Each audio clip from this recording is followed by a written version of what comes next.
Bienvenue à Global Tax Talks, fiscalité en 60 secondes. Je m'appelle Will Morris et voici quelques points d'attention pour la semaine à venir. Comme annoncé il y a quelques jours, le premier jour du second mandat du président Trump a donné lieu à 2 décrets présidentiels, l'un concernant directement l'OCDE, l'autre visant l'imposition par certains pays de taxes extraterritoriales ou discriminatoires. Je dis comme annoncé, mais en fait je ne pense pas que nous nous attendions à quelque chose d'aussi rapide ou d'aussi fort. Tout d'abord, qu'est-ce qu'un décret présidentiel et que disent les 2 décrets du président Trump?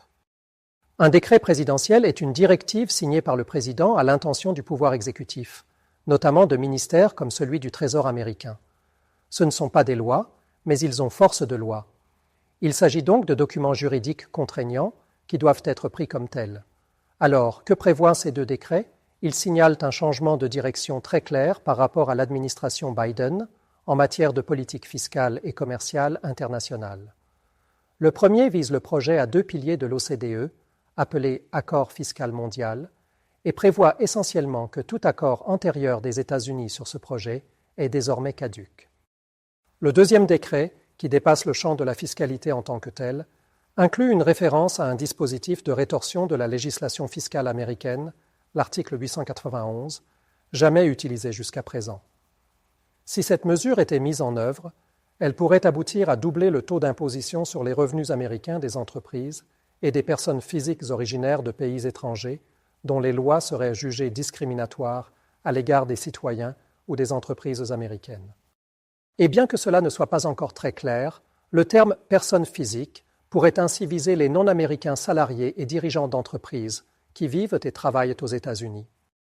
Les 2 décrets prévoient la réalisation d'études, d'ici le 1er avril, sur les dispositifs fiscaux des autres pays, afin de déterminer s'ils ont une nature extraterritoriale ou discriminatoire, et le cas échéant, de recommander des mesures que les États-Unis pourraient adopter pour y faire face.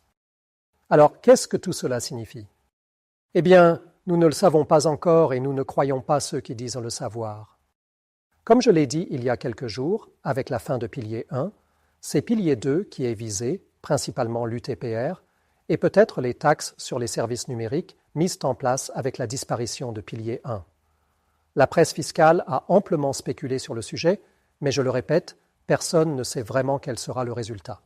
Cependant, nous savons désormais 2 choses. Tout d'abord, il y a les instructions données au Trésor et à la mission américaine auprès de l'OCDE d'informer l'OCDE du retrait du soutien américain. Cela pourrait bien mettre en suspens les projets annoncés par l'OCDE ces derniers jours dans son communiqué pilier 2. Les choses ne seront donc plus aussi simples désormais. Deuxièmement, Jason Smith, président de la commission Ways and Means de la Chambre des représentants du Congrès américain, a réintroduit une législation présentée pour la première fois en 2023.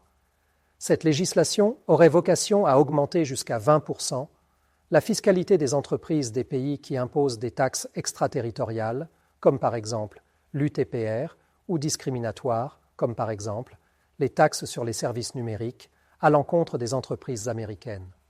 Des variantes de ce projet seront donc à envisager très sérieusement. Tous ces éléments sont donc connus maintenant, mais nous ne pouvons pas dire comment la dynamique politique va évoluer désormais. Les réponses initiales de l'Union européenne et de l'OCDE ont pour l'instant été mesurées.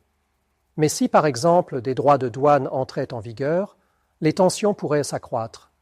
De plus, nous ne savons pas encore quelles seront les recommandations faites par le Trésor et autres ministères saisis par les décrets présidentiels. Nous continuerons bien sûr à aborder ce sujet. Mais une chose est sûre, comme je l'avais prédit, ou à peine sous-estimé, 2025 sera une année véritablement incertaine pour la fiscalité mondiale. En tout cas, merci de nous avoir rejoints et revenez la semaine prochaine pour rester informés sur l'actualité fiscale mondiale.